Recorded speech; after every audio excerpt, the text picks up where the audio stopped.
So I would like to focus on Simone de Beauvoir as a major actor of the changes that permitted more freedom for women, especially on matter of love and sex.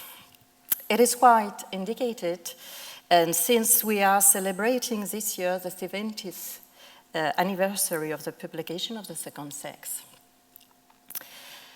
All the readers of the memoir of a dutiful daughter, I guess you are a lot to have read this book, know that Simone de Beauvoir came from a conservative and Catholic family that did not prepare her to attack sexual norms.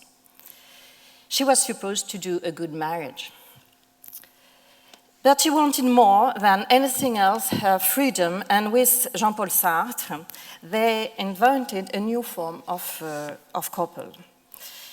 As you know, they never married, they didn't want a child, they even refused to live together in a common flat.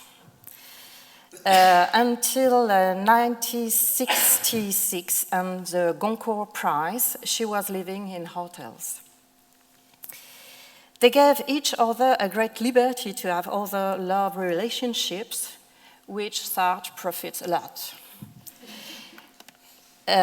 But he had numerous love affairs. But Simone de Beauvoir lived also several loves that we know more in detail thanks to the publication of her love correspondence with Nelson Algren, Jacques Laurent Bost, and soon or later, her correspondence with Claude Lanzmann will be published also. So long before the second wave and the sexual revolution, she was able to invent her own life outside the norms that waited on women. For many women of the 50s, the 60s, and 70s, she was a sort of model to imitate. And she has helped many women to move towards independence and self-realization, especially young women who wanted to publish. During her whole life, she had a huge correspondence with her readers, which procures today a rich material for historians. And it shows how generous she was with women who, like her, wanted to write and publish. She is also well known for her struggle for free abortion and contraception. In the chapter devoted to maternity in her book, The Second Sex, published in 1949, Simone de Beauvoir gave a plea for freedom of abortion and contraception. These claims, which had been made by new Malthusians in the late 19th and early 20th century, had not been taken up by the feminist movement, with few exceptions. She paid a lot for this chapter, which contributed to the scandal caused by the book. Like many other French women traveling, Simone de Beauvoir discovered contraceptive devices when she wanted the United States in 1947. She brought back in France spermicidal cream, for example. When an association of family plan was formed in France in 1956, she strongly supported it. She prefaced several books on the matter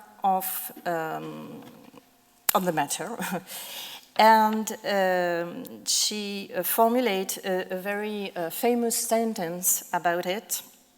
For women, freedom starts in the womb.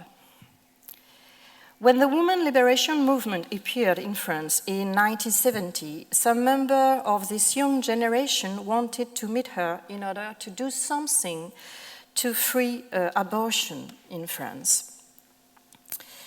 Together, with her help, they published the Manifesto of the 343 in the weekly journal Le Nouvel Observateur. In this manifesto, the petitioners openly declared to have had an abortion. This was dangerous at the time since it was strictly forbidden. Although Simone de Beauvoir never had an abortion, she signed the manifesto.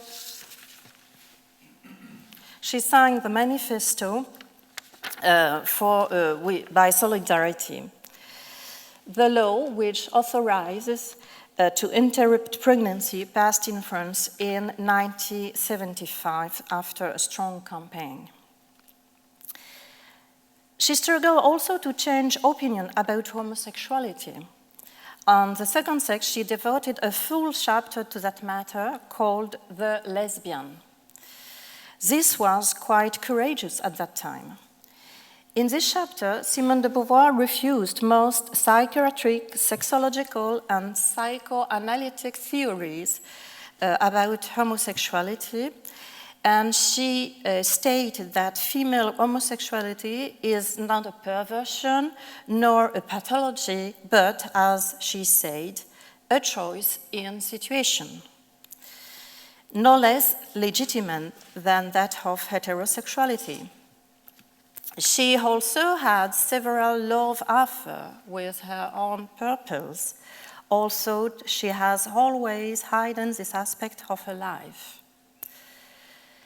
Her readership discovered that hidden phase of her life when her Sylvie Le Bon published her Letter to Sartre in 1990 and her Second World War diary in 1995. Those publications caused a lot of critics about the behavior of the famous philosopher couple. But a careful reading of those texts shows that Beauvoir did not abuse those young women. It was those young women who felt passionately in love with their professor, and Beauvoir was each time reluctant to go further with them. And they remained after the relationship good friends after. It is desirable that the letters exchanged between these young women and Beauvoir be published one day.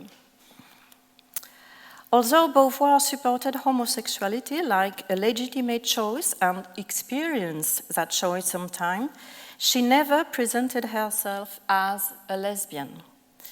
Some members of the French lesbian movement in the 70s blamed her for this. But it would be more relevant to see her as a bisexual. And bisexuality is a social and cultural identity that emerged quite lately in France and was not available before the death of Simone de Beauvoir. I would like to finish this short presentation with few words about maternity. In the second sex, Simone de Beauvoir destroyed completely the idea, very common at that time, that motherhood is the supreme goal of a woman's life. Once again, it is important to remind the context of the second sex. It issued right in the middle of the baby boom. Every political party, from left to right, promoted a strong natalist policy that has led to a decline in the paid work activity of women. Contraception and abortion was forbidden. Simone de Beauvoir has always been very conscious that the work of a writer is rarely compatible with maternity. In her diary, she expressed often that dilemma: how to become a writer and a spouse and a mother. She knew very early in her life that it was almost impossible. Because he didn't want to have child, nor marriage, Sartre, in a way, delivered her from this dilemma. She has chosen literature instead of family. That was, to quote her choice in situation, as she said. And she wanted all women could have that choice. So it is not to say that Simone de Beauvoir was a saint or a perfect person, far from this idea. But she can be seen as a sex reformer as important for women than Wilhelm Reich or Herbert Marcuse was for the sexuality of men. Thank you.